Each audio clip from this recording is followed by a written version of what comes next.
es la imagen del Dios invisible, engendrado antes de toda creación, porque por él fueron creadas todas las cosas en el cielo y en la tierra, las cosas que son visibles y las que son invisibles, sean tronos o señoríos o poderes o autoridades. Todas las cosas fueron creadas por medio de él y para él. Él es anterior a todas las cosas y en él tienen coherencia. Él es la cabeza del cuerpo, que es la iglesia. Él es el principio, el primogénito de entre los muertos, para ser supremo en todas las cosas. Porque en él Dios se complació de hacer su morada en toda su plenitud y reconciliar consigo mismo todas las cosas por medio de él, habiendo hecho la paz por medio de la sangre de su cruz. Esto se hizo por todas las cosas, para que estén en el cielo y en la tierra. Y a vosotros que erais originalmente extraños y hostiles en vuestra mente, sumidos en malas obras, él os ha reconciliado en su cuerpo de carne por medio de su muerte, para presentaros delante de él consagrados, incontaminados, irreprochables, con que solamente permanezcáis cimentados y edificados en la fe, y sin desplazaros de la esperanza del evangelio que habéis oído, que se ha proclamado a toda criatura bajo los cielos, del cual yo, Pablo, he sido constituido vuestro siervo. Esta es, sin lugar a dudas, la declaración más profunda de quién era Jesucristo. Si saliéramos a las calles o incluso esta tarde preguntáramos, hermano, dígame algo acerca de Jesucristo, ninguno de nosotros, yo creo, que sería capaz de decir cosas tan profundas como la que el apóstol Pablo está diciendo aquí. Dice cosas realmente tremendas, ¿no? Y además, yo ahora les voy a repartir a ustedes, creo que no hay para todos, pero bueno, pueden compartir unos apuntes que los he sacado de un comentarista llamado Barclay, que es uno de los mejores comentaristas de la Biblia, ¿no? Sobre todo del Nuevo Testamento. Y vais a ver el por qué Pablo insiste mucho en enfatizar, en aclarar, en explicar quién era realmente Jesucristo.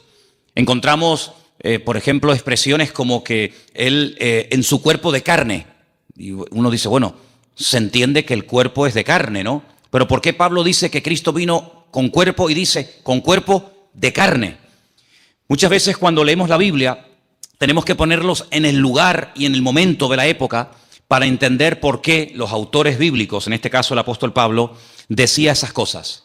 Y por qué era tan profundo y por qué trataba siempre de dejar bien claro, sin género de duda, quién era y quién no era el Señor Jesucristo. ¿A qué vino y a qué no vino? Entonces voy a pedir a, no sé, por ejemplo, a una cualquiera, tú misma, hermanita, tú y tal vez Juan Carlos, ¿me podéis? Mira, aquí tenéis unos apuntes, tenéis que compartirlos, porque no, evidentemente no hay para todos, pero podéis a lo mejor juntaros ahí 2 o 3, o en fin, entre vosotros, porque yo quiero que tengáis esto y que lo leáis tranquilamente, que lo leáis detenidamente en vuestras casas, porque no hay nada peor que estar creyendo en un Señor al cual sinceramente no conocemos. Yo creo con toda sinceridad que nosotros, no sé, por ignorancia, por falta de tiempo, no creo que por falta de interés, ni mucho menos, yo creo que no somos conscientes de a quién estamos sirviendo. Yo creo que aún no nos hacemos ni la más remota idea de quién era verdaderamente el Señor Jesucristo. A lo largo de la historia, se han dicho muchas barbaridades acerca de su persona, acerca de su obra. Por ejemplo, ha habido personas a lo largo de la historia que dijeron, y tenemos hoy en día una secta muy conocida que son los famosos testigos de Jehová, que ellos proceden de una herejía del siglo I, que la comenzaron a decir los agnósticos y posteriormente Arrio, que decía que Jesucristo realmente no tenía un cuerpo exactamente igual como el nuestro. Incluso llegaron a decir que cuando Jesús caminaba no dejaba huellas en el camino. Era una especie como de espíritu que se podía ver, pero no era realmente un cuerpo, hablando claramente, de carne y hueso. Eso de que comía y tal, bueno, lo hacía un poco como para no llamar la atención, pero realmente su cuerpo no era un cuerpo como el que tú y yo tenemos hoy en día. Eso no es verdad. La Biblia nos enseña que Jesucristo tenía un cuerpo exactamente igual que el nuestro. Nació exactamente igual que cualquier ser humano. Tuvo una madre, tuvo un padre, comía, dormía, se cansaba, respiraba, tenía que beber agua. Podéis ver a Jesús en el camino cuando va para el norte y para en Samaria, le pide a una mujer un vaso de agua, lo vemos durmiendo cansado del camino, lo vemos descansando, en fin, un cuerpo exactamente igual. Pero en la figura, en la persona del Señor, es algo único e irrepetible. No ha habido ni habrá nadie que en el mismo tiempo estén, digamos, coexistiendo dos naturalezas, la humana y la divina. Vemos a Jesús capaz de perdonar pecados. Los fariseos se extrañaban y pensaban que blasfemaba porque decían, ¿quién puede perdonar pecados sino solo Dios? Yo creo que a estas alturas tenemos claro que el único que puede perdonar los pecados del ser humano, ¿quién es? Es Dios. Un hombre no tiene poder, según la Biblia, para perdonarle los pecados a otra persona. Jesús lo hacía. ¿Se acuerdan el ejemplo? ¿Se acuerdan el momento y el lugar? Dice la Biblia que él estaba en una casa compartiendo la palabra. De repente le bajan del techo un paralítico descolgado por unos amigos. Y cuando él lo ve, le dice, hijo, a ti te digo, tus pecados son perdonados. Después lo sanó, ¿verdad? Pero lo primero que hace es arreglarlo por dentro y después arreglarlo por fuera. ¿Sí? Su parte espiritual y su parte física. Eso solamente lo puede hacer Dios. Él lo hacía, ¿verdad? Romanos capítulo 9 dice que Jesucristo, además lo dice categóricamente, Jesucristo es Dios, así, sin género de duda. Jesucristo es Dios. Jesús decía, el que me ha visto a mí ha visto al Padre. Jesucristo decía, yo y el Padre somos uno. Así de claro. Jesucristo era capaz de hacer cosas que a los seres humanos no se nos ha permitido hacer.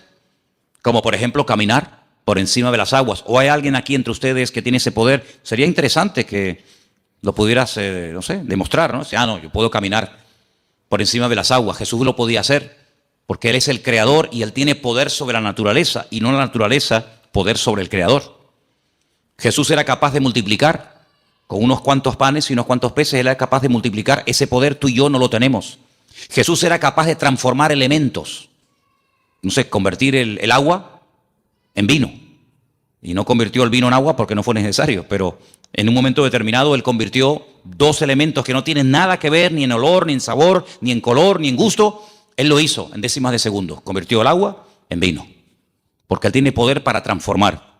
Es decir, lo que Él hacía, ningún profeta del Antiguo Testamento lo hizo. Y mira que en el Antiguo Testamento hubieron profetas que hicieron cosas tremendas. Dice la Escritura que los milagros que Moisés logró hacer a través de los muchos años que estuvo, digamos, dirigiendo el pueblo de Israel, dice que no ha habido ningún otro profeta que se levantara con tanto poder y con tanta autoridad como Moisés. Fue, digamos, el más grande de todos. Pero Jesús lo superó, evidentemente, ¿no? Jesús llegó un día a decir que Él era antes de Abraham. Lo leía recientemente y le dijeron, pero si tú no tienes ni 50 años, ¿cómo es posible que tú hayas conocido a Abraham y que incluso te atrevas a decir que tú eres antes de la existencia del patriarca Abraham? Dice, pues yo soy antes que Abraham. Juan lo define como el verbo, como la palabra encarnada, como la palabra humanada, la palabra hecha carne. Dice, en el principio era el verbo era con Dios y el verbo era Dios, ¿verdad? Entonces vemos al Señor Jesucristo con atributos divinos, capaz de perdonar pecados, caminar por encima de las aguas, transformar elementos, multiplicar panes y peces, etcétera, etcétera. Capaz de leer los pensamientos de la gente. Dice, ¿por qué caviláis contra mí en vuestros corazones? Sí, lo vemos en un cuerpo que come, que respira, que incluso murió, que tuvo que resucitar, que sudaba, que sangraba, etcétera, pero nunca dejó su divinidad. Evidentemente, como ser humano estaba tremendamente limitado. Ahora, ¿qué es lo que ocurre? En aquellos tiempos, y vamos a leer ahora un poquito, en aquellos tiempos los agnósticos decían que lo que tiene que ver con la materia, lo que tiene que ver con el cuerpo es malo, es negativo. Y por eso ellos incluso se flagelaban y se torturaban porque decían que todo lo que tiene que ver con la materia, todo lo que tiene que ver con el cuerpo es malo. Los griegos llegaron a decir que la cárcel que encierra el alma es el cuerpo. Por eso muchos de ellos menospreciaban el cuerpo. Sin embargo, la Biblia dignifica el cuerpo del ser humano, tanto el del hombre como el de la mujer, evidentemente, ¿no? Llega incluso a declarar que el cuerpo físico, material del ser humano es el tabernáculo, es el templo donde Dios ha decidido vivir. Dios a lo largo de la historia decidió vivir en diferentes lugares. En un momento de la historia decidió vivir en una carpa. en un tabernáculo, en el desierto, portátil, ¿no? Que se levantaba y se volvía a montar rápidamente. Y él decidió vivir como todo el pueblo. Ustedes viven en carpa, yo quiero otra para mí. Cuando el pueblo entra a la tierra prometida y pasan de ser peregrinos en el desierto y comienzan ya a construir sus casas, él dice, constrúyame otra para mí, yo quiero poner mi gloria entre mi pueblo, ¿verdad? Pero ya no está ni en un tabernáculo, en una tienda de campaña portátil, ni en un templo. Pero dice, pero ahora yo estoy en cada uno de ustedes, porque ahora he decidido morar, he decidido vivir en los corazones de aquellos hombres y mujeres que han puesto su vida en mis manos. ¿Se dan cuenta? Entonces, lo que vamos a ver en esta tarde es muy interesante porque las expresiones que emplea aquí el apóstol Pablo son tremendas. Ahora comentábamos Elena y yo en casa ayer o hoy a la mañana, la Biblia es un libro tremendamente profundo, sin lugar a dudas, pero yo creo que no hay términos en nuestro idioma, por lo menos, lo suficientemente profundos como para aclarar quién verdaderamente era el Señor Jesucristo. Porque nuestro idioma es un idioma muy limitado. Por eso quiero explicar lo de las versiones. A veces ustedes habrán notado, el domingo pasó, no sé si se dieron cuenta, el domingo pasó que la lectura que se leyó en la iglesia, lo que se ponía en la pantalla, a veces no coincidía exactamente las mismas palabras con la persona que estaba leyendo. ¿Por qué? Porque en español, como en muchos idiomas, hay muchas formas de decir una cosa. Entonces depende del autor, depende del traductor, podemos decir de una forma o podemos decir de otra forma. Estamos diciendo lo mismo, pero no habla igual un venezolano con un colombiano. No habla igual un canario con un catalán. No habla igual un boliviano que un argentino. Hay diferentes expresiones. Todos hablan el mismo idioma, pero cada pueblo, cada cultura, cada lugar, cada momento de la historia, pues tiene expresiones que van cambiando. El idioma no es algo muerto, el idioma es algo vivo, va cambiando de generación en generación. Cada cierto tiempo, pues la Real Academia Española tiene que introducir palabras y tiene que introducir términos que hoy en día son normales, pero que en la época de nuestros padres o de nuestros abuelos esas palabras ni existían. Es que ni existían, ni se sabía lo que era eso. Sin embargo, hoy en día hay que dar una definición, hay que dar una aclaración a palabras que se usan todos los días, pero que en aquellos tiempos, repito, ni existían. Entonces a veces hay que, entre comillas, inventar. Incluso a veces nosotros en nuestro idioma hemos adoptado palabras de otro idioma. En la informática ni te cuento. La informática está llena de términos que son ingleses, son términos que no son españoles, pero que de alguna manera ya forman parte de no sé, software. Tantas palabras, no vamos a estar ahora perdiendo el tiempo en eso, pero tantas palabras que todo el mundo o mucha gente sabe lo que significan, pero que sin embargo hasta hace pocos años la gente no entendía. Entonces por eso no es lo mismo coger una Biblia del siglo XIX que leer una Biblia del siglo XXI. El mensaje es el mismo, pero la forma de clarificar el mensaje evidentemente va cambiando y hay que adaptar el lenguaje a los tiempos, ¿no? Entonces, cuando el apóstol Pablo le decide escribir una carta a nuestros hermanos, a la iglesia local de los hermanos de Colosas, pues ahí había unos problemas particulares que curiosamente a lo largo de la historia se han ido repitiendo. Entonces, en los apuntes que ustedes han recibido en esta tarde, perdonen la letra tan pequeñita, yo sé que algunos dirán, madre mía, yo esto no lo veo.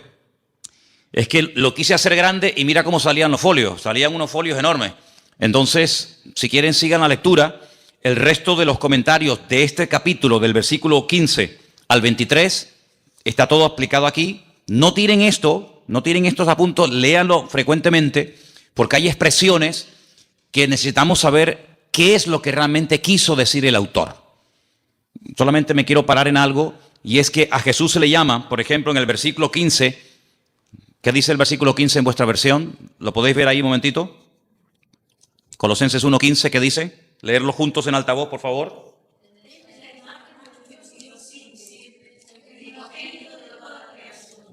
La semana pasada definimos un poco el tema de lo que era imagen, ¿se acuerdan? Hablamos de la imagen, la semejanza. Dijimos que son términos que no tienen nada que ver con el aspecto físico de una persona. Toar es la palabra que se emplea cuando se quiere hablar de apariencia, de forma, de figura. Pero cuando la Biblia habla de que hemos sido creados a imagen y semejanza de Dios, no significa que físicamente el hombre se parece a Dios. Nada que ver, en absoluto. Se refiere a sus atributos, se refiere en cuanto a sus características. Es un ser inteligente, capaz de razonar, de pensar, de tomar decisiones. Por eso Dios le daba órdenes al ser humano y nunca le dio órdenes y mandamientos y estatutos y preceptos a los animales. ¿verdad? Porque la capacidad de razonar del hombre, evidentemente, es superior a la de cualquier animal. El animal no razona, no piensa, no medita, no es capaz de hacer un poema, de hacer un argumento filosófico. El ser humano puede jugar con las palabras, puede, en fin, tiene una capacidad superior, evidentemente, ¿no? A todo eso se refiere la Biblia cuando habla de imagen y semejanza. Cuando la Biblia dice que Jesús era la imagen de Dios, no significa que tú veías a Cristo y veías la cara de Dios, ¿eh? No significa que físicamente Jesucristo se parecía a Dios, porque Dios, dice la Biblia, dicho sea de paso, Dios no tiene aspecto físico. ¿A quién se parece Dios? ¿Dios es blanco o es negro? ¿Es alto o es bajo? Es que no tiene nada que ver. Esos argumentos, esos adjetivos, no tienen nada que ver con Dios. Dios no es ni alto ni bajo, no está ni de pie ni sentado, no está ni aquí ni allá, no entra y sale, no está un día alegre y otro día triste. Dios es un Dios inmutable, es un Dios que es totalmente, desde mi punto de vista, totalmente imposible por muchos argumentos, por muchas explicaciones, por muchos adjetivos que utilicemos. Sinceramente, todos se quedan cortos, todos se quedan cortos. Yo pienso que a lo largo de la historia, el hombre que el mejor definió a Dios fue un rabino llamado Maimónides. Hay un libro extraordinario que él escribió en el siglo XII, el Guía de los Perplejos, donde él habla acerca, él define la esencia de Dios. Y yo no he conocido a nadie, ni he leído ningún libro que explique la esencia de Dios tan profunda y al mismo tiempo tan clara como la define este hombre, ¿no? Él, por ejemplo, dice que Dios no tiene peso ni medida, Dios no tiene forma ni figura, Dios no es un Dios que se puede comparar con atributos humanos, pero claro, algunos dirán, pero la Biblia habla de los ojos de Dios, la Biblia habla de la mano de Dios, la Biblia habla de la espalda de Dios, dice que Moisés le vio la espalda a Dios, la Biblia habla de la boca de Dios. Eso es lo que se llama antropomorfismos, ¿eh? Es atribuirle a Dios o utilizar elementos humanos para hablar de lo que Él hace o hablar de lo que Él es. Dice, los ojos del Señor recorren toda la tierra. ¿Te imaginas dos ojos así? Por las calles, por las plazas, por las montañas, dos ojos. Hombre, eso no se puede traducir literalmente, porque los ojos del Señor que recorren toda la tierra, ¿qué es lo que quiso decir el autor? Que Él lo sabe todo, que Él lo conoce todo. No es que sus ojos literalmente van por la calle así buscando, ¿verdad? Porque si fuera así, literalmente, quiere decir que si los ojos de Dios están en aquella dirección, ya no están en esta. Si está mirando hacia la derecha, ya perdió la visión de la mano izquierda. Por lo tanto, no es algo literal, ¿verdad? Así que eso es lo que la Biblia, ya digo, se llama antropomorfismo. Es utilizar un lenguaje humano para definir o para explicar más o menos un concepto de tipo espiritual. Eso es al mismo tiempo lo que es una parábola. La Biblia está llena de parábolas. Ustedes pueden leer los evangelios. La parábola del sembrador, la parábola del hijo pródigo, la parábola de la oveja perdida, ¿verdad? Está llena de parábolas. ¿Y qué es una parábola? Es un ejemplo. Es un ejemplo de algo conocido, ¿verdad? Una oveja, una semilla, un chico que se pierde, etcétera, para explicar un concepto espiritual que, utilizando ese ejemplo sencillo, la gente puede entender más o menos, repito, lo que es el reino de Dios, lo que es el amor de Dios, lo que es el perdón, lo que es la misericordia, lo que es la generosidad, la hospitalidad, etcétera, etcétera, etcétera, ¿verdad? Entonces vamos a leer algunas frases de aquí, de la primera página. Ahí en la primera página donde pone los pensadores equivocados. ¿Lo veis? Disculpen que todos no tengan los apuntes, pero después si queréis podemos hacer fotocopias, porque es muy bueno que todos tengan estos apuntes y los leas y los repases, porque tenemos que profundizar y crecer en nuestro conocimiento de Dios. Dice así: uno de los hechos de la mentalidad humana es que uno no piensa más de lo que se ve obligado a pensar. Hasta que uno se encuentra con que otros se oponen a su fe y la atacan, no se pone a pensar en sus implicaciones. A veces nosotros no nos rompemos la cabeza con preguntas que el mundo se hace, ¿verdad? Ni pensamos en eso. Pero, ¿verdad que cuando te hacen una pregunta que en ese momento no sabes qué decir, dices, ay, pues tengo que estudiar, tengo que preguntar, porque a mí nunca se me había pasado por la cabeza que alguien me hiciera esa pregunta? Claro, generalmente, salvo excepciones, la gente suele preguntar más o menos lo mismo. Pero cuando te pasa a ti, que te preguntan por primera vez, y si Dios es tan bueno, ¿por qué se mueren los niños de hambre? Yo, ¿qué le digo? ¿qué le digo? ¿Verdad? O si Dios es tan bueno, ¿por qué permite tal y tal otra cosa?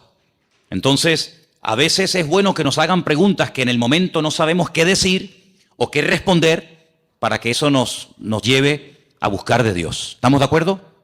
¿Me estáis mirando a mí o estáis mirando a los que entraron? Estáis mirando aquí, ¿verdad? Bien, perfecto.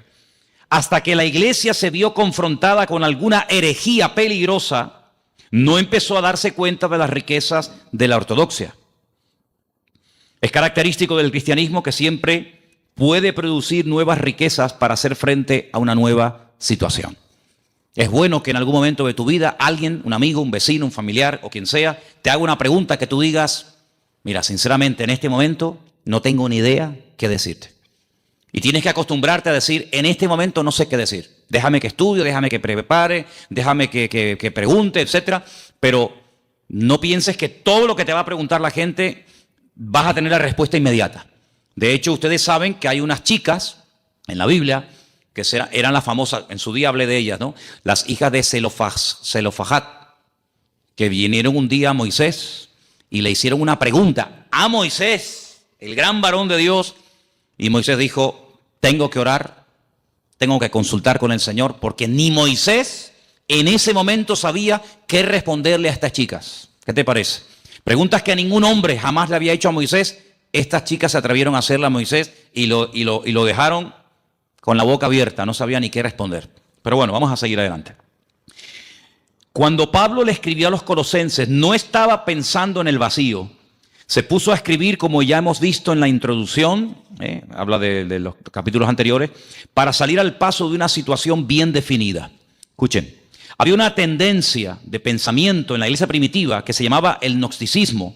Sus seguidores, los gnósticos, lo que quiere decir poco más o menos los intelectuales o los librepensadores, estaban insatisfechos con lo que consideraban la ruda sencillez del cristianismo y querían convertirlo en una filosofía que pudiera estar en línea con los otros sistemas filosóficos del tiempo.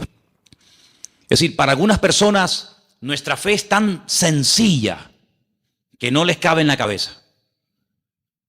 En aquella época los filósofos, y en Atenas estaba lleno de filósofos. Cuando Pablo fue allí, madre mía, se encontró con los que ustedes pueden encontrar en el libro de los Hechos, con los atenienses, los estoicos, los epicúreos, toda aquella gente que para decir que estos blancos daban 40 vueltas y preguntaban y preguntaban y preguntaban. Pues cuando empezó el cristianismo a difundirse y a extenderse el evangelio por todo el mundo conocido, pues estos gnósticos no daban crédito a que todo fuera tan fácil y todo fuera tan sencillo. Ellos querían complicar las cosas. Por eso Pablo tiene que escribir muchas cartas para responder y debatir correctamente a esta gente, ¿no? Ahora bien, Dios es espíritu y por lo tanto absolutamente bueno y la materia absolutamente mala, según decían ellos. De ahí que se deducía que el Dios verdadero no podía tocar la materia y por lo tanto no era el agente de la creación. Así es que los gnósticos creían que Dios había producido una serie de emanaciones, cada una más lejos de Dios que las anteriores, hasta que por fin hubo una lo suficientemente distante de Dios para poder tocar la materia y crear el mundo. Fíjense cómo se complicaba la vida a la gente. Ahora, hay no es una ciencia, porque realmente no es una ciencia, es muy difícil definir realmente lo que es, pero la Cábala o la Kabbalah, que es una interpretación mística de la Biblia, ellos tienen lo que se llama el árbol de la vida, que consiste en una serie digamos como de emanaciones, una serie de puentes, una serie de estaciones entre Dios y el hombre. Ponen el ejemplo de decir, bueno, imagínense que ahí en las Caletillas hay una estación eléctrica, ¿sí o no?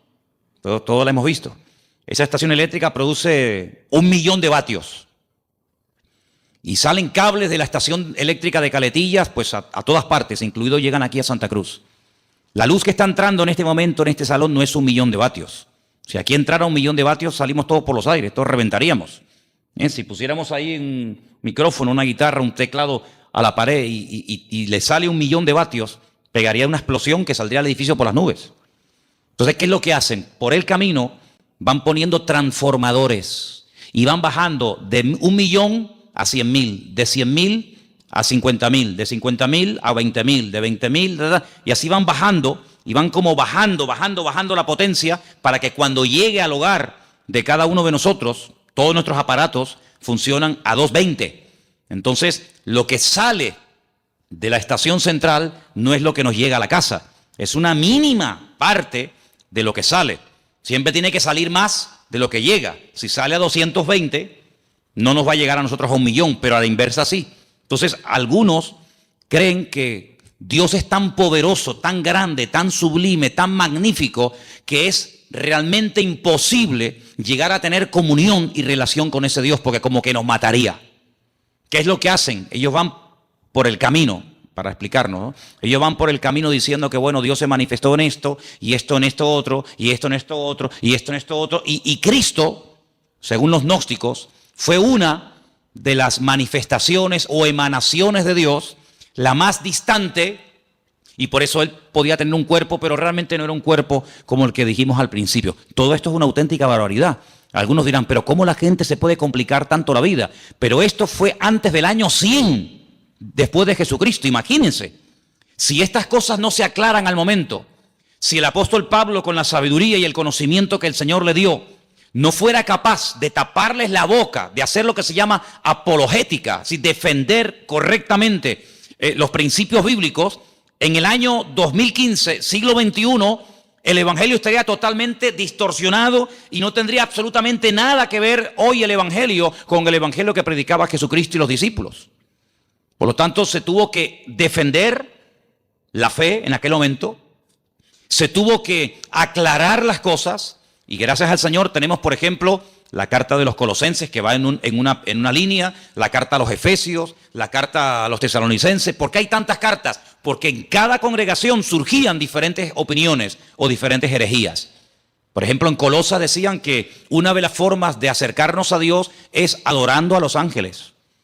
Ya parece que se ha ido a la moda, pero hubieron unos años, aquí en Canarias por lo menos, en los que en algunas farolas se veía pegados unos papelitos donde daban cursos para que la gente pudiera contactar con su ángel particular y ese ángel le llevara a Dios, y de esa manera no ir directamente a Dios porque es demasiado poderoso, pero a través de un ángel como que se baja la intensidad.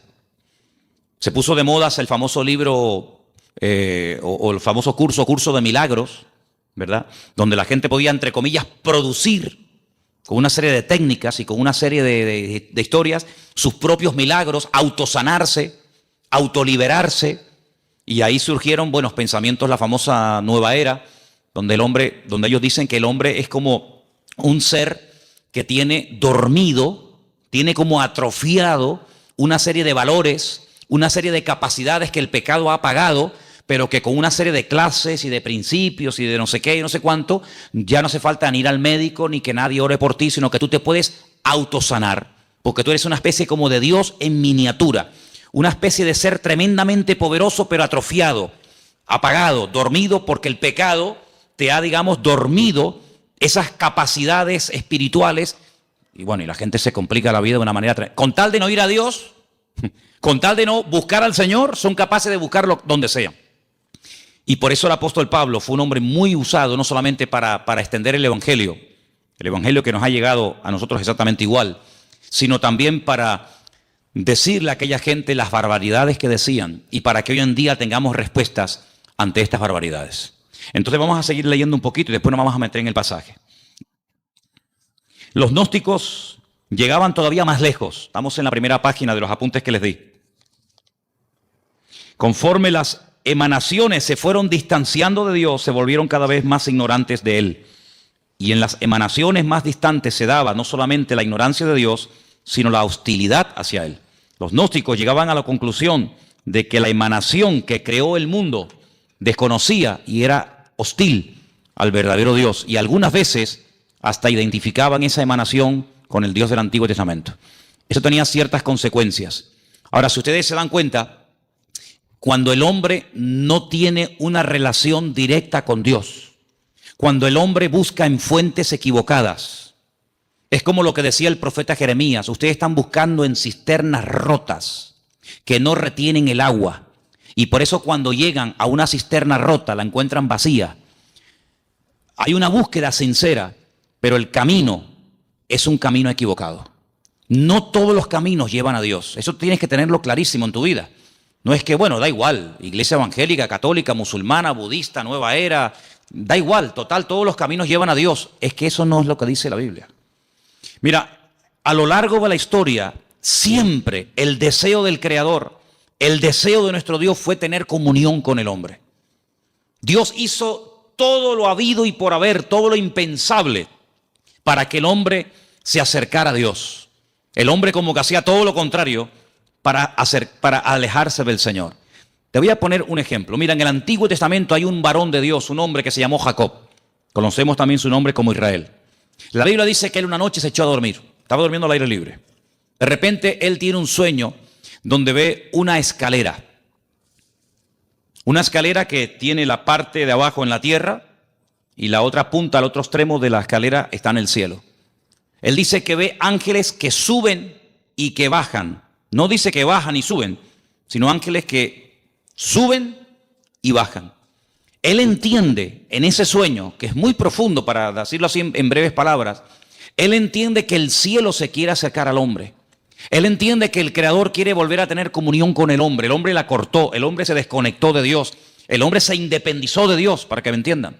Porque cuando Dios creó al hombre, lo creó con la capacidad de rebelarse, de separarse de su Creador. ¿Por qué Dios lo hizo así? Solo Dios lo sabe. Pero una de las razones elementales y básicas de por qué Dios le permitió al hombre rebelarse contra su Creador es por una sencilla razón. Porque Dios no quiere amor a la fuerza.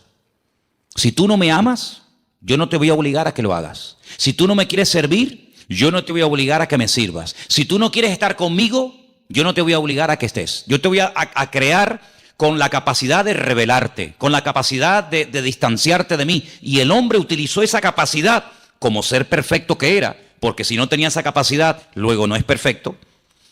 El hombre utilizó ese libre albedrío, esa capacidad y se desconectó de Dios. Claro, las consecuencias fueron terribles. Dios le dijo, bueno, pues si en este lugar que yo lo he creado para ti y no tienes que hacer absolutamente nada para subsistir, sino que yo te lo he dado prácticamente todo hecho. Fijaros que el hombre ni tenía, hermanos, que matar animales para poder comer. El hombre no fue creado para matar, por eso el hombre tiene que utilizar armas. Los animales, cada uno tiene sus armas de defensas, ¿verdad? Unos tienen cuernos, otros tienen garras, otros tienen veneno. El ser humano no tiene nada, porque el ser humano no fue diseñado para matar. Por eso el hombre tiene que usar una pistola, un palo, una piedra, una escopeta, un rifle, porque el hombre no tiene la capacidad por sí misma de matar a otro ser humano, porque no tiene ningún arma poderosa.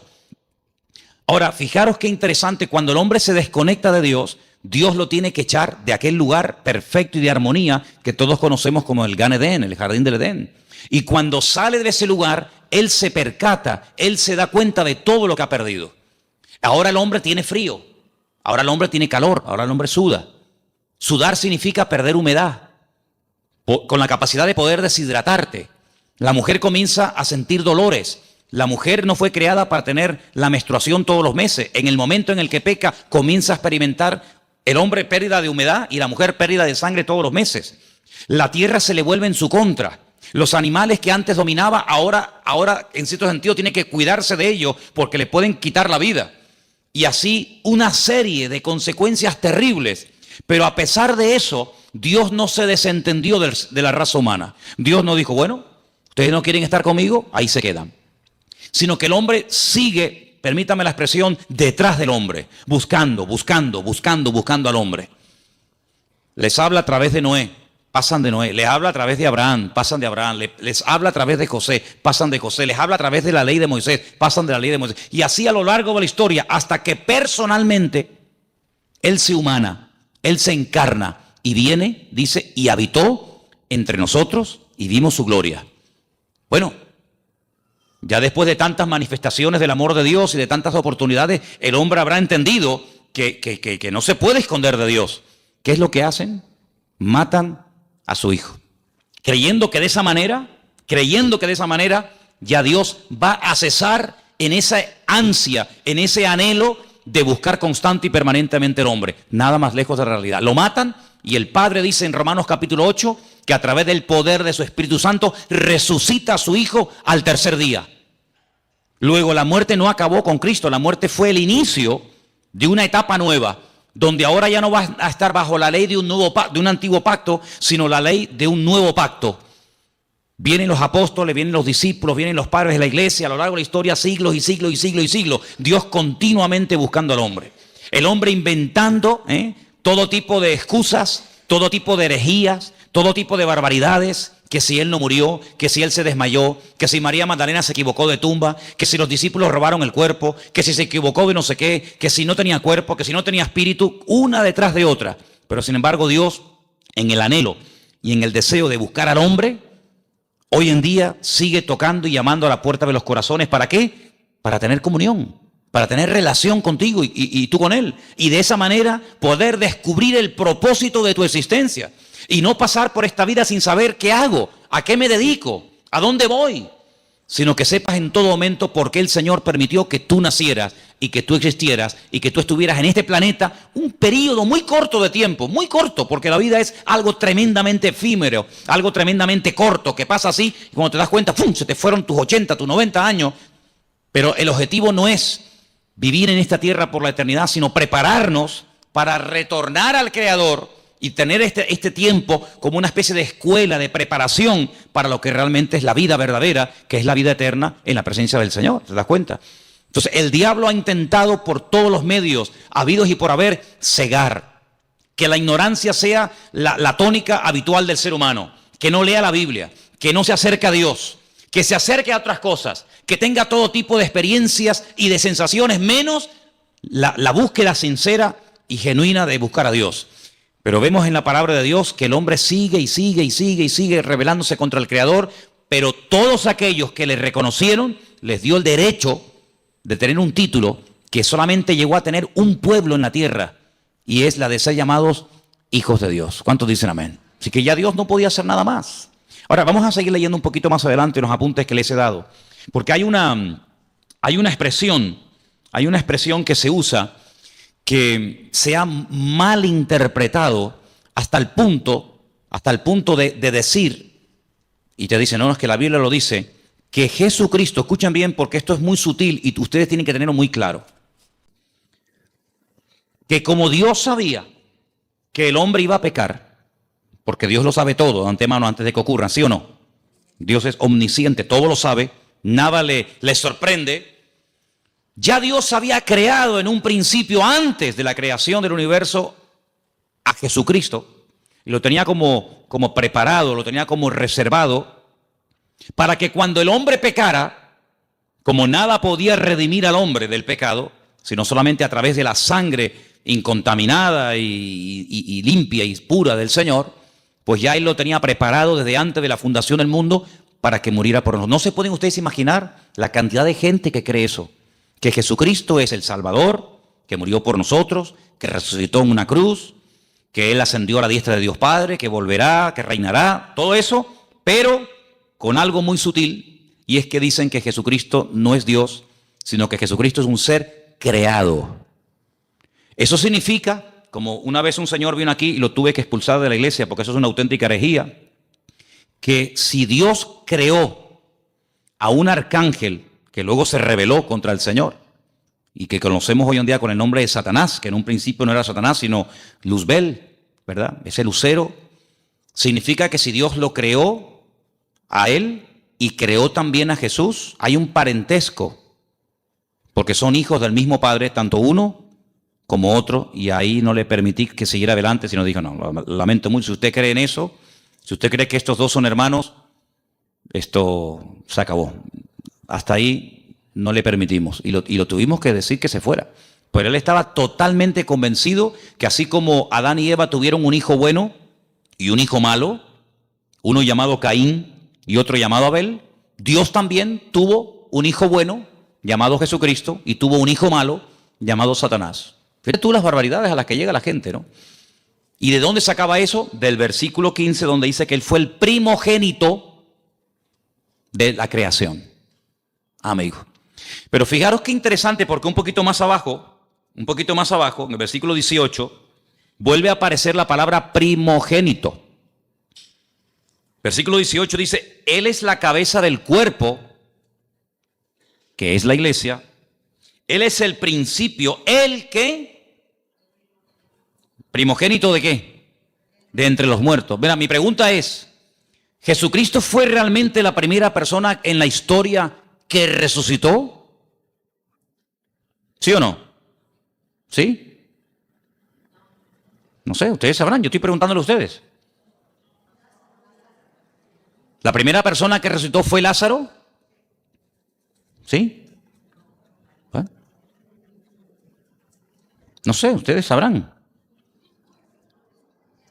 No, porque yo he leído el Antiguo Testamento y he visto que, por ejemplo, Elías resucitó a una persona en el Antiguo Testamento.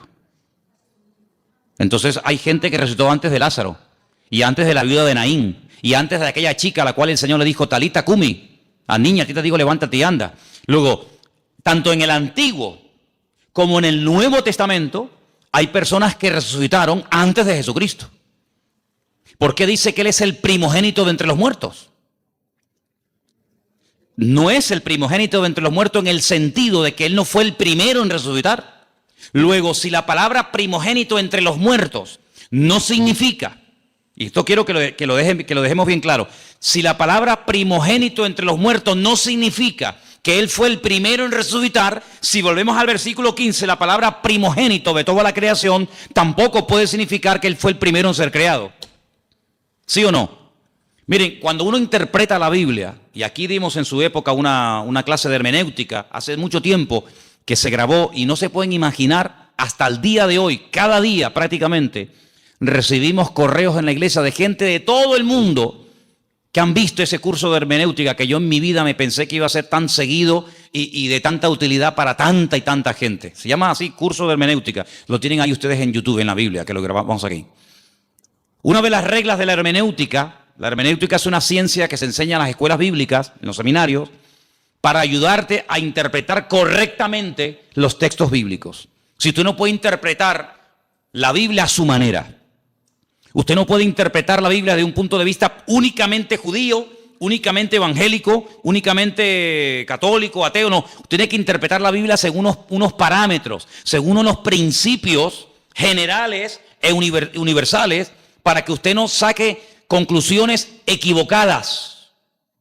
Por ejemplo, cuando estudiamos, no me voy del tema, pero quiero dejar bien claro esto, porque hay gente aquí que está empezando a venir a la iglesia, y hay gente aquí que lleva años en la iglesia, y a todos ustedes tienen que tener bien claro que todos leemos la misma Biblia, pero lógicamente una persona que está empezando a leer la Biblia por primera vez en su vida, no tiene a lo mejor el conocimiento, la base que tiene una persona que lleva toda la vida leyendo la palabra de Dios, que ha oído un montón de estudios, que ha hecho cursos, etcétera, etcétera. Tiene unas bases, ¿verdad?, para interpretar la Biblia completamente diferente. ¿Sí o no? Cuando usted empieza a leer la Biblia, pues si la empieza a leer por el Apocalipsis, usted no se va a enterar de nada. Pero si usted ha hecho cursos, usted ha escuchado lo que es el Apocalipsis, lo que significan los caballos, los colores, los números, cuando usted lo lea, usted va a disfrutar de la lectura de ese bendito libro. Pero si usted no sabe, usted no se va a enterar de nada. Es decir, pero es que yo no entiendo la Biblia. Por eso hay gente que a veces dice, mira, yo he leído la Biblia y yo no la entiendo. Hombre, claro, si llevamos a un niño el primer día a la escuela y le van a enseñar a multiplicar y a dividir, el niño probablemente no va a querer ir más, porque se va a aburrir. Pero el niño aprende jugando. El niño aprende disfrutando con los colores, con el trencito, con las canciones, y así va aprendiendo, ¿verdad?, de una forma sencilla y progresiva y gradual. Cuando vamos a la palabra de Dios, nos encontramos que hay expresiones que no se pueden interpretar literalmente. Una de ellas es la que estamos viendo. Jesucristo es, porque Él está diciendo, Jesucristo es esto, Jesucristo es esto, Jesucristo es esto y esto. Y una de las cosas que Pablo dice que es Jesucristo es el primogénito de entre los muertos. Pero ya les acabo de mostrar que Él no fue la primera persona en la vida, en la historia, que resucitó. Por lo tanto, no puede significar el primogénito de entre los muertos, no puede traducirse como, Él fue el primero que resucitó. No, Jesucristo no fue el primero en resucitar. Mira, Lázaro, no resucitó Jesucristo a Lázaro. Si Cristo resucitó a Lázaro, ya Cristo no fue el primero en resucitar, sería en todo caso Lázaro. Bien, por la misma regla de tres, si usted empieza a interpretar unos textos, y usted se encuentra la misma expresión, pero versículos antes, como por ejemplo en el versículo 15, dice primogénito de la creación. Bueno, pues primogénito de la creación significa que Él fue el primer ser creado. No lo puede traducir así. Vamos a leer según este comentario, según los apuntes que ustedes tienen ahí, qué puede significar esta expresión y después la vamos a clarificar. Estamos casi al final de la página 2, página 766, donde pone lo que Jesucristo es en sí mismo. ¿Lo veis? Aquí abajo. En este pasaje, Pablo dice dos cosas importantes acerca de Jesús. Ambas en respuesta a aquella gente de los gnósticos de aquella época. Los gnósticos habían dicho que Jesús no era más que uno entre muchos intermediarios y que por muy glorioso que fuera, era solo una revelación parcial de Dios. Pablo dice que Jesucristo es la imagen del Dios invisible. Colosenses 1:15. Usa aquí una palabra y una figura que despertaría toda clase de memorias en las mentes de los primeros lectores. La palabra eikon, en griego, e imagen en su traducción correcta. Ahora bien, como señala este autor, una imagen puede ser dos cosas que se confunden entre sí. Puede ser una representación, pero una representación, si es lo bastante perfecta, puede ser también una manifestación. Cuando Pablo usa estas palabras, establece que Jesús es la perfecta manifestación de Dios. Para comprender cómo es Dios, tenemos que mirar a Jesús. Yo le digo a la gente, ¿usted quiere conocer a Dios? ¿Quiere saber cómo piensa, cómo siente, cómo es Dios? Tienes que conocer a Jesús. A Dios llegamos a través de Cristo. Si usted no conoce a Cristo, es imposible que usted conozca a Dios. Porque Dios se manifestó, Dios se reveló a través de Jesucristo. Hebreos capítulo 1 que dice, Dios habló a lo largo de la historia a nuestros padres de muchas formas y de muchas maneras. Pero en los postreros días ha hablado a través de Cristo. Si usted conoce a Cristo, usted no va a tener ninguna duda de cómo es Dios. Cuando usted conoce a Cristo, escuche bien lo que le digo, cuando usted conoce el corazón del Señor, cómo es el Señor, usted no va a tener que estar todo el santo día preguntando, esto es bueno, esto es malo, lo puedo hacer, no lo puedo hacer, puedo ir, no puedo ir, lo digo, no lo digo, lo miro, no lo miro. Cuando usted conoce al Señor, usted sabe perfectamente lo que le agrada a Dios y lo que no le agrada. Usted no va a tener que tener un perro policía todos los días a su alrededor para decirle, no, eso no se hace, no, eso no se dice, no, eso no se toca, no vayas para acá, no vayas para allá. Eso al principio está bien, pero llega un momento en el que tú ya conoces tanto al Señor, que tú ya sabes hasta lo que le gusta al Señor. ¿Quiénes son las personas que necesitan todo el día una sombra? ¿Quiénes son las personas que necesitan todo el día una persona que le diga, no, eso está mal? Las personas que no conocen a Dios. Cuando tú conoces al Señor, ya no hace falta que estén todo el santo día detrás tuyo, porque tú ya sabes, porque el Señor que mora en ti da testimonio a tu espíritu de lo que está bien y de lo que está mal. Los que están empezando y los que llevamos ya tiempo en las cosas del Señor, podemos decir por experiencia que hay momentos, desde que hemos comenzado a conocer o a interesarnos en conocer al Señor, hay momentos en los que sin nadie decirnos nada, cosas que habíamos hecho durante toda la vida, ahora resulta que las vas a hacer y tú dices, no sé, me siento raro, ya no me gusta.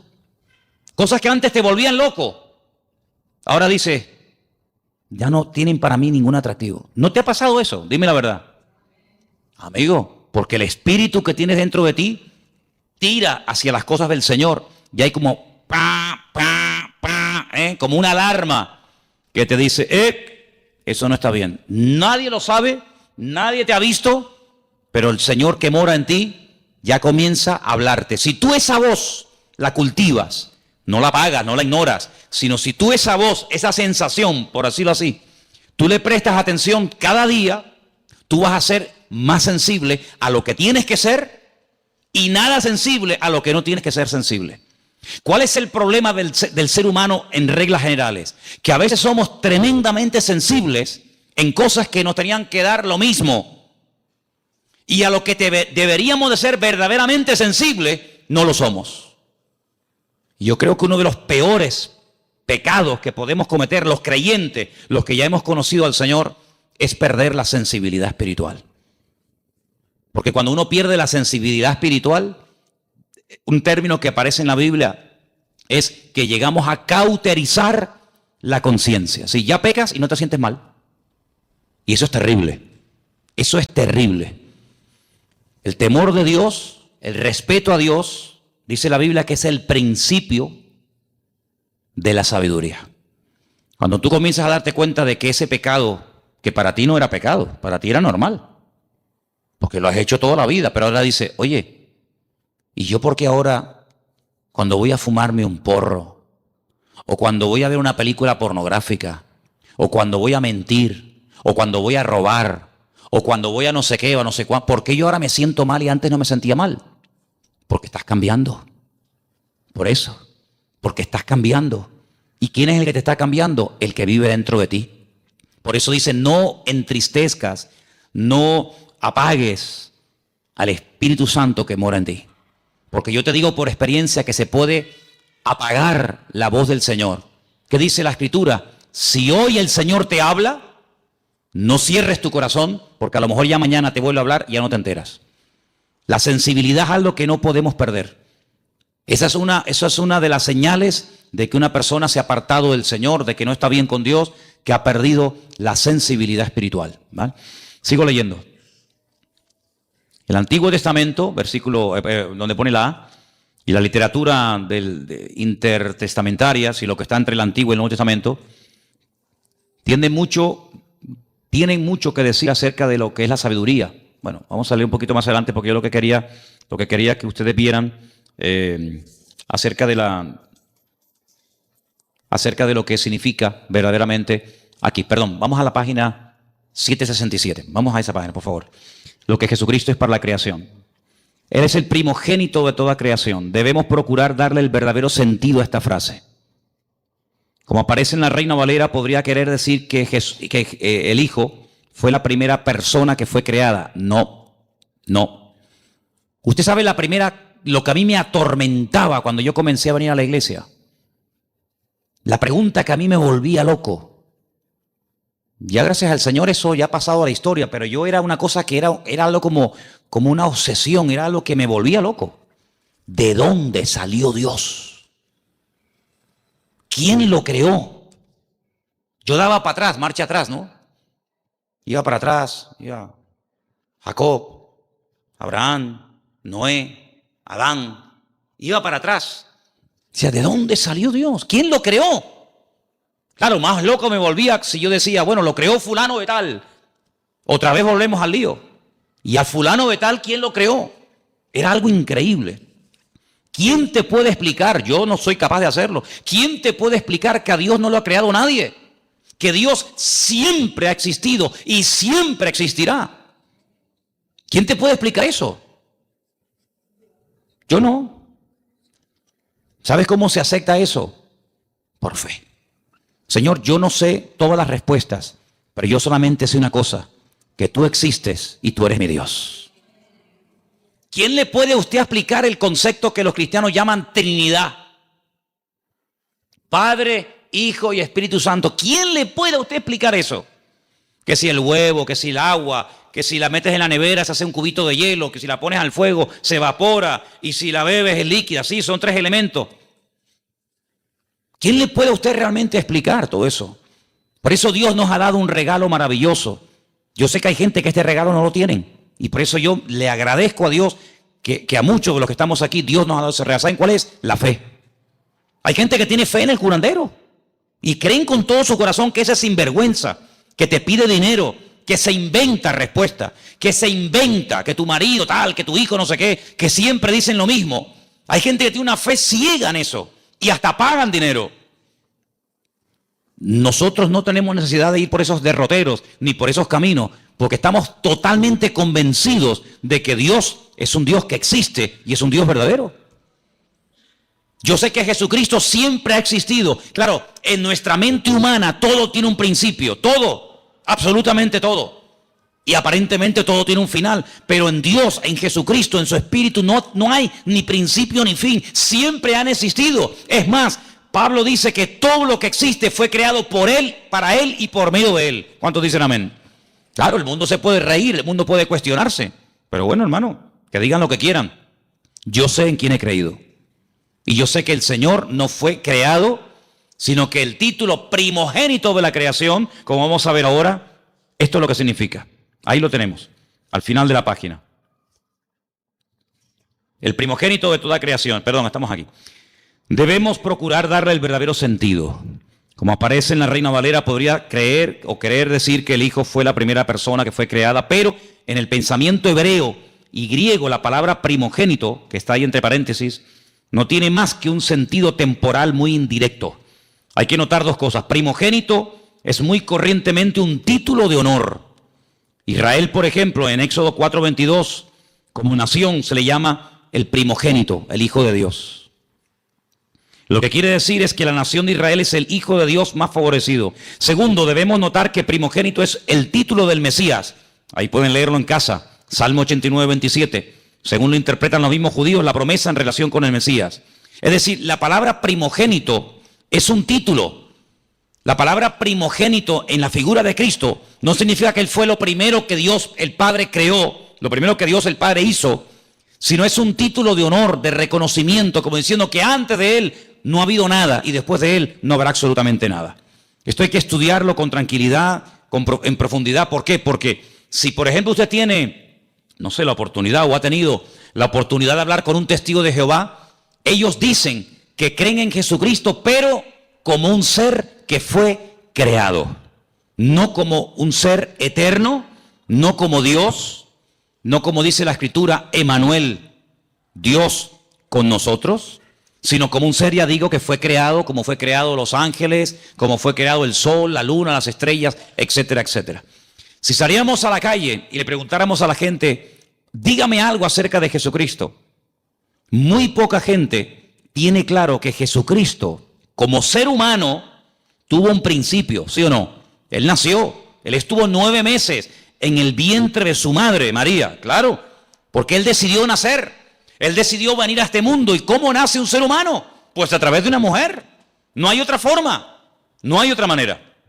Y Él decidió venir a este mundo como ser humano. Si hubiera decidido venir como Dios, no hubiera tenido necesidad de nacer como nacen los seres humanos, pero no decidió venir como Dios. Decidió venir como hombre y se limitó, ¿verdad?, a las leyes que rigen a todos los seres humanos. Jesucristo tuvo que aprender a caminar como niño, tuvo que aprender a leer y a escribir, ¿sí? Tuvo que someterse a sus padres, dice la Biblia que Él se sometió a sus padres y les obedecía.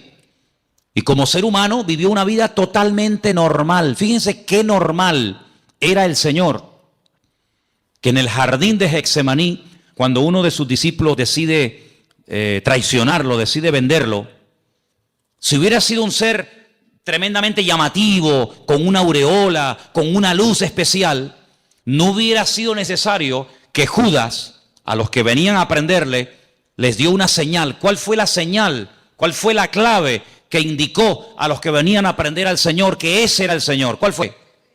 El beso, el famoso beso de Judas, ¿no?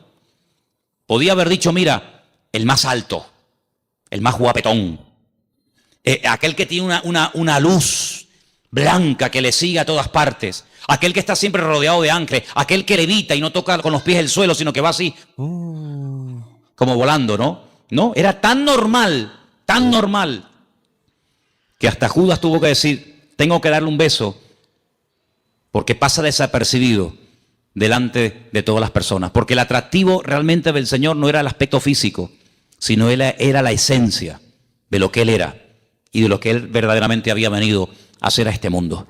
Y nosotros tenemos que profundizar en nuestro conocimiento del Señor. Por eso animo a los que están empezando que lean los evangelios. Tenemos 4, ¿cómo se llaman? Mateo, Marcos, Lucas y Juan.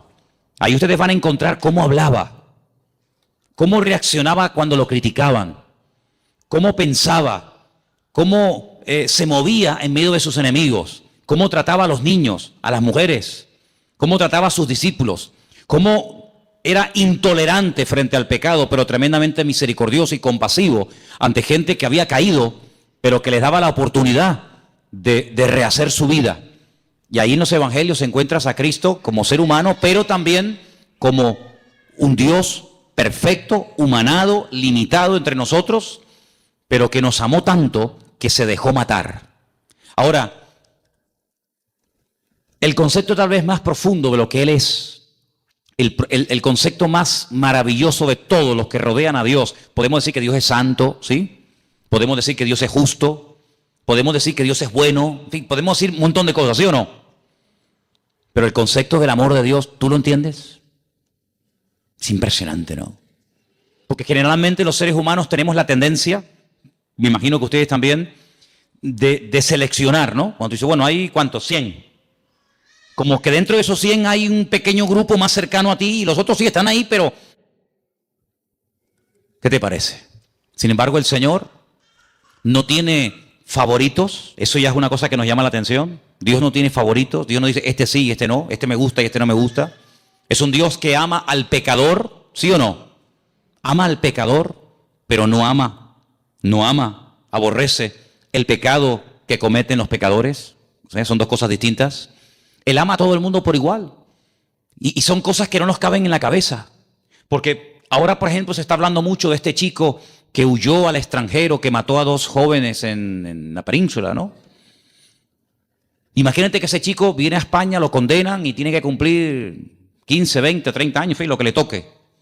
Imagínate que mañana va a esa cárcel un pastor, un hermano, una hermana, le habla del Señor.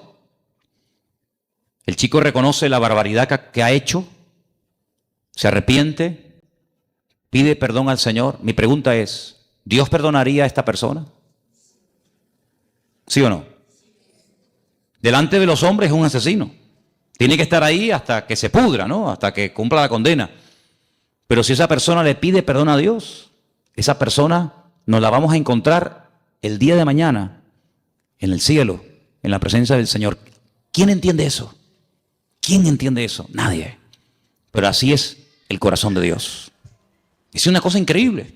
El peor asesino, lo peor de la humanidad, si se arrepiente y verdaderamente quiere cambiar, Dios lo perdona, Dios le da otra oportunidad, y aunque delante de los hombres nunca lo van a perdonar y será toda la vida el fulano, el asesino, el criminal o lo que sea, delante de Dios puede llegar a tener el título de hijo o de hija de Dios. De hecho, ha habido casos en la historia de personas en Estados Unidos, en algunos lugares existe la pena de muerte, personas que estaban condenados a muerte por la justicia de los hombres, pero sin embargo se arrepintieron y le pidieron perdón al Señor, y como le dijo aquel ladrón en la cruz, condenado a muerte por el Imperio Romano, porque se lo merecía. De hecho, él dijo, nosotros padecemos justamente, yo no me quejo, si yo me merezco esto y peor, pero yo te pido que a pesar de lo malo y de lo ruin que he sido, que tú te acuerdes de mí cuando vengas en tu reino. Y el Señor podía haber dicho, pues hijo, lo siento mucho, yo no te puedo perdonar porque tú has sido esto y esto. Sin embargo, ¿qué dijo el Señor? Hoy estarás conmigo en el paraíso, amigo. El concepto del amor de Dios es lo que más me impacta de nuestro Dios. Porque si Él es el primogénito de la creación, la imagen de Dios, el camino, la verdad y la vida, todo eso está muy bonito. Pero a mí lo que me cautivó y lo que me transformó la vida fue entender que Dios a mí me había amado de tal manera que fue capaz de mandar a su Hijo para que lo mataran en una cruz, simplemente por amor. ¿Qué te parece? Así que el apóstol Pablo intenta taparle la boca a los gnósticos de la época. A lo largo de su ministerio tuvo muchas luchas con los religiosos, con los fanáticos, con los que metían o intentaban meter falsas doctrinas en las congregaciones. Pero lo que nos tiene que quedar bien claro en esta tarde a todos y a cada uno de los que estamos aquí es que Dios a nosotros nos ama tal y como somos. Aunque nunca cambiáramos, ¿sí o no? Aunque nunca cambiáramos, aunque nos muriéramos así como somos hoy, el Señor en este momento a cada uno de nosotros nos ama, y cada vez que le pedimos perdón al Señor de corazón y de verdad, el Señor siempre perdona. Hace unos días estaba en televisión y como una novedad, como una cosa, como que hubieran bajado extraterrestres del planeta X y vinieran a este mundo y dijeran, oye, que han venido unos extraterrestres, como una cosa del otro mundo. Daban la noticia en todos los medios de comunicación de las últimas declaraciones del Papa, que si una mujer que abortó, ¿no dijo más o menos así? Verdaderamente de todo corazón pide perdón a Dios, que hay que perdonarla. Y lo contaron, y yo digo, pero mira, si eso lo sé yo hace 30 y pico de años cuando me convertí a Cristo. Sinceramente, a lo mejor para usted, señora, o para usted, caballero, será una cosa de decir, oye, que cómo estamos cambiando, qué cosa tan tremenda. Pero miren, ¿sabes qué? Es que yo conozco al Señor, no me hace falta que don Francisco diga semejante cosa, porque ya mi Dios en su palabra me ha dicho que el que viene a mí, yo no le echo fuera. Da igual si ha abortado, da igual si ha asesinado, da igual si ha matado con ganas o sin ganas, queriendo o sin querer, me da igual. En la palabra de Dios encontramos que si hubiéramos pecado, primero de Juan capítulo 1 dice, si hubiéramos pecado, abogado tenemos para con el Padre, a Jesucristo el justo. Y la sangre de Jesucristo nos limpia de todo pecado. Por lo tanto, a mí no me causa ninguna sorpresa diciendo, ¡ay, qué maravilla! Pero si la maravilla hace 2000 años ya la dijo Él. Ya hace 2000 años el Señor Jesucristo murió en la cruz para demostrarle a toda la raza humana que no importa lo lejos que nos hayamos separado de los caminos del Señor, no importa, mira, lo bajo que hayamos caído, las barbaridades que hayamos hecho, si le pedimos perdón al Señor, Dios siempre perdona y otra cosa más, y olvida. ¿Cuántos dicen amén? El Señor a nosotros no nos dio la capacidad de olvidar las cosas malas que nos hacen. Una cosa es que no nos domine. Una cosa es que no me quite el sueño. Una cosa es que no esté ahí continuamente amargándome la existencia. Y otra cosa es que yo olvide. Si usted me pega ahora a mí una patada y usted me pide perdón y yo te perdono, oye, yo te perdono, pero yo no puedo olvidar que tú me pegaste una patada. Y además, si se me quedó un moretón y si me tuvieron que escayolar, pues menos todavía. Pero hay una característica tremenda. Que un Dios todopoderoso diga y declare categóricamente, y Él no miente, que cuando Él perdona, Él olvida al mismo tiempo. Como diciendo, yo nunca te voy a echar en cara, nunca te voy a reprochar lo que me hiciste o me dejaste de hacer, lo que dijiste o dejaste de decir. Solamente hay un ser en todo el universo que es capaz de amarnos y de soportarnos como Él. Y Él se llama Jesucristo, Rey de Reyes y Señor de los Señores. Así que conociendo al Señor, te vas a terminar enamorando de Dios. Y quiero terminar diciendo algo. Léanse todos estos apuntes porque son muchos y hay que leerlos con detenimiento y estudiarlos. Pero déjeme que le diga solamente una cosa, y lo he dicho en varias ocasiones. Que el Señor, que nosotros nos hayamos enamorado del Señor, ¿no es lógico? ¿Sí o no? Imagínate que llega una persona esta noche a tu casa. Tú no lo conoces de nada y te dice, ¿me podrías poner en un papel todo lo que tú debes? Sí, póngame todo lo que usted debe. Pues mira, debo el coche, debo 5 letras del coche, ¿no? Algunos, ¿no? Debo la hipoteca de la casa, me quedan no sé cuántos años por pagar la hipoteca. ¿Qué más? Pues hombre, no sé, debo... Bueno, muy bien, pónmelo todo en una lista. ¿Cuánto suma esto? Lo que sea, toma, ahí tiene usted el dinero. Y así. En cuestión de segundos, ya no debes nada al banco ni a nadie. ¿Te gustaría? ¿Sí o no? Algunos son muy espirituales y dicen, no, hermano, yo oro al Señor. Vale, muy bien. Entonces usted no es espiritual, usted es bobo. ¿Estás enfermo? ¿Te duele algo? Y llega esta persona y te dice, ¿dónde te duele? Pues mira, tengo un dolor aquí. Te pone la mano encima, ora por ti y nunca más te vuelve a doler eso.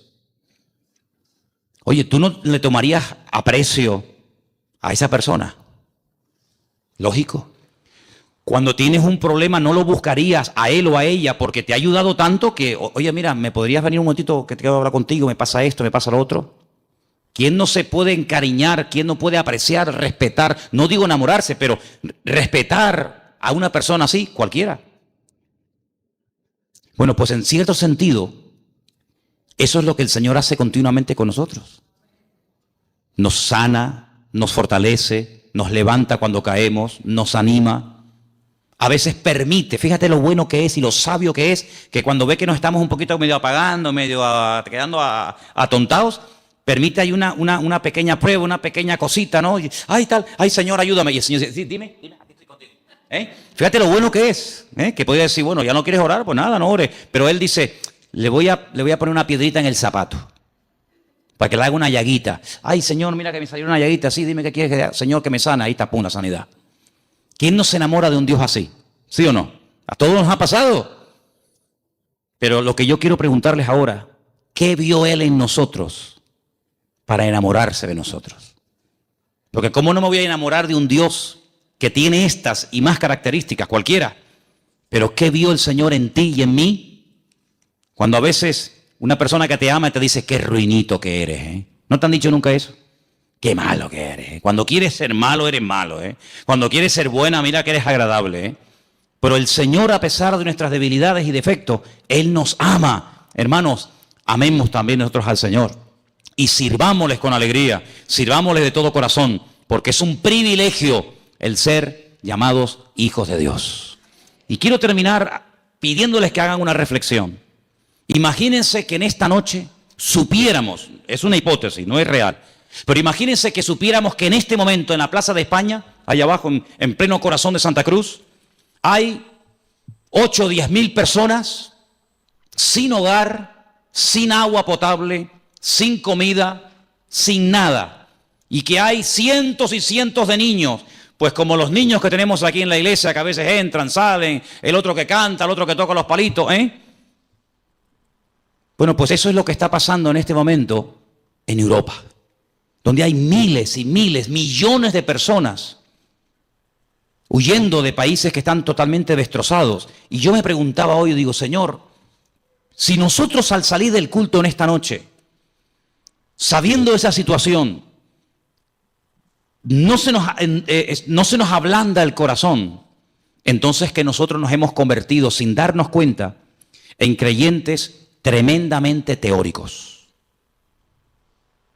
Me contaba Priscila ayer que miles de familias en una pequeña isla llamada Islandia se han ofrecido a las autoridades del país, al gobierno de dicho país, para dar acogida en su casa a personas que no tienen nada, que han huido con lo opuesto y que no tienen nada. Yo me preguntaba, ¿será que lo que llamamos el estado del bienestar, no lo llaman así a cómo se vive en Europa, el estado del bienestar, no será que el hecho de que nadie nos haya perseguido nunca, porque a nosotros no nos ha perseguido nunca nadie, a ningún hermano nuestro lo han torturado en una cárcel, lo han crucificado, a nadie, lo más que nos han dicho es un insulto, lo que sea, ¿eh? ¿No será que todo eso, sin darnos cuenta, se nos ha vuelto en nuestra contra? Y nos hemos hecho tremendamente cómodos e insensibles ante el dolor ajeno. Pues están en Hungría, hermano, están allí en Hungría, están en Grecia, están tan lejos. Pero yo pregunto, ¿seríamos capaces, y me pregunto yo también estoy metido en el ajo, ¿seríamos capaces nosotros de decir, pero por qué tienen que estar ahí un montón de familias pasando frío y hambre, cuando nosotros somos la sal de la tierra y la luz del mundo? ¿La luz para qué es? Dice el Señor, no es para ponerla debajo de la mesa, es para ponerla encima y que todos sean alumbrados con la luz del Evangelio, con la luz de los cristianos. ¿Seríamos capaces nosotros de decir, vénganse a vivir a nuestra casa? Tengo 3 habitaciones, nada más duermo en una, ¿para qué quiero 2 habitaciones vacías? ¿Seríamos capaces de traer una familia a nuestra casa? Si no somos capaces de reaccionar ante momentos de urgencia, nuestro cristianismo es simplemente una teoría. Es simplemente una teoría. Yo sé que no es nuestra realidad social. No tenemos ahí a miles y a miles de personas acampadas, pasando frío, pasando hambre, sin saber a dónde van. Pero ¿y si fuera? ¿Y si esa fuera nuestra realidad? ¿Seríamos capaces de dar la bienvenida, la acogida, para que se quedaran un montón de gente durmiendo aquí en la iglesia o en nuestra iglesia del Puerto de la Cruz? ¿Seríamos capaces? ¿Seríamos capaces de llevarnos a un matrimonio, con hijos o sin hijos, a vivir a nuestra casa y demostrarles el amor cristiano, pero no con palabras y con canciones, sino con hechos? Y en verdad, ¿seríamos capaces? Yo me preguntaba todo eso en estos días, porque dicen que desde la Segunda Guerra Mundial, la catástrofe humanitaria más terrible es esta que se está viviendo hoy en día, donde miles y miles, y Dios está poniendo a prueba, y yo lo siento así, Dios está poniendo a prueba el cristianismo de Europa. Yo creo que Europa entró en una decadencia espiritual, pero el Señor le está dando a Europa la posibilidad de volver a ser avivada, pero no tanto por la predicación teórica del Evangelio, sino por la predicación y el ejemplo práctico del Evangelio. Yo creo que esta es una oportunidad para que Europa se levante de las cenizas. Yo creo que esta es una oportunidad para que la iglesia en Alemania, en Hungría, en Italia, en España, que ha estado dormida durante generaciones, vuelva otra vez a levantarse y a decirle al mundo, aquí estamos nosotros los cristianos. Aquí estamos nosotros para demostrarle a la gente lo que es hospitalidad, para demostrarle al mundo lo que es amor. No, pero es que la mayoría son musulmanes. ¿Y? no es precisamente a los musulmanes o a quien sea a quien tenemos que demostrarle el amor de Dios. Porque la Biblia dice que si saludamos a los que nos saludan, ¿qué mérito tenemos? Si amamos a los que nos aman, ¿dónde estará la recompensa? El Señor nos dice que tenemos que hacer por los demás lo que nos gustaría que los demás nos hicieran a nosotros. ¿Cuántos dicen amén? ¿Qué les parece la reflexión? Yo creo que todos somos, unos más y otros menos, muchas veces egoístas. Pero esta es una prueba que el Señor está permitiendo que venga a este suelo, a este continente, para que nos demos cuenta si esos países tan prósperos son prósperos solamente porque tienen o son prósperos porque son países solidarios, países de amor. Y yo les voy a decir algo, hermanos, y lo digo de verdad con todo mi corazón. El pueblo más hospitalario del mundo no es el pueblo evangélico. El pueblo más hospitalario de la tierra no es el pueblo cristiano. ¿Sabéis quién es el pueblo más hospitalario de la tierra? El mundo musulmán. El musulmán copió esta buena característica de su padre, de Abraham. Y el musulmán es hospitalario, se deleita y se goza de tener forasteros, de tener extraños en su casa. Lo mamaron desde la cuna y es algo que lo llevan en la sangre. Y es una bendición que ese pueblo tiene, aunque sean tal vez de otras posturas, de otra creencia. Así que, hermanos, todas estas enseñanzas nos tienen que llevar a un cristianismo práctico. Si yo salgo de aquí, me voy a mi casa y que cada uno se busque la vida, nuestro cristianismo probablemente no es el cristianismo de la Biblia. Será otro tipo de cristianismo que se ha practicado durante siglos, pero el cristianismo es abrir la casa al necesitado. El cristianismo es compartir la camisa que nos sobra con el necesitado. El cristianismo es ser solidario con la persona que lo necesita. Y la regla de oro dice, no le hagas a los demás lo que no te gustaría que te hicieran a ti, o más bien, hazle a los demás lo que te gustaría que te hicieran a ti. Yo creo que la prueba también nos llegará a nosotros, ¿sabes? Creo que en algún momento nos tocará a nosotros pasar por el tamiz, pasar por la balanza de Dios, y ahí se demostrará, en estos últimos tiempos se demostrará quién es y quién no es. Quién verdaderamente era creyente para salir de sus problemas, para que consiguiera trabajo, para que todo le fuera bien, o quién ha entendido verdaderamente el Evangelio y ese principio, y termino, que más bienaventurado es dar que recibir. ¿Cuántos dicen amén? Cierra tus ojos ahí donde estás. Y todas estas preguntas, hermanos, nos las tenemos que hacer. Todas estas preguntas. El tiempo en el que estamos viviendo no es un tiempo fácil. Es un tiempo de prueba. Es un tiempo donde Dios está viendo cómo va a reaccionar su pueblo. Y es la iglesia, no las naciones, no los gobiernos, la iglesia, la que tiene que tomar autoridad. Y la que tiene que levantarse ahora en pie de guerra y decirle al mundo: aquí estamos los cristianos, con los brazos abiertos, dispuestos a bendecir al mundo, dispuestos a ayudar al que verdaderamente está buscando ayuda desesperadamente. Y hay miles, millones y millones de personas totalmente desesperadas que huyen con lo opuesto. Y qué bueno sería que se encontraran con miles de creyentes que les demostraran que el amor de Dios no es teoría, es práctica. Aleluya. Señor, te damos gracias en esta tarde por todo lo que tú eres, por todo lo que tú representas para cada uno de nosotros. Te pedimos, Señor, que tú nos ayudes a manifestar tu amor de una forma práctica, de una forma visible y real. Señor, hemos creído y creído en cosas durante años, pero ha llegado la hora y el momento de demostrar verdaderamente nuestro interés, nuestro amor, nuestro apoyo al mundo necesitado y a tu obra. Te pido en el nombre de Jesús que tú nos ayudes a entender el mensaje que tú estás lanzando a la humanidad, que tu iglesia no esté dormida ni apagada, que la luz brille ahora, más que nunca, porque es ahora el momento de brillar, es ahora el momento de decirle al mundo: aquí está la iglesia, que ha estado dormida durante años, pero se levanta en pie de guerra en el nombre del Señor, y le dice al mundo: mirad a nuestro Dios, mirad a nuestro Dios, cuánto nos ama, que nos da el privilegio de poder servir al mundo, porque tú viniste a servir y no a ser servido. Ayúdanos, Señor, a conocerte, a descubrirte cada día, Y gracias por todo lo que tú eres. No tenemos palabras para describir todo lo que tú eres, todo lo que tú representas. Tu esencia es imposible con palabras humanas poder describirla. No hay concepto, no hay adjetivo lo suficientemente amplio como para poder definirte, Señor. Pero solamente nos queremos, Señor, agarrar a la verdad de que tú eres amor. Ese amor que prevalezca en nosotros, ese amor que reina en la iglesia y ese amor que nunca se vaya de nuestras vidas. Gracias te damos por esta palabra, por este estudio en esta tarde.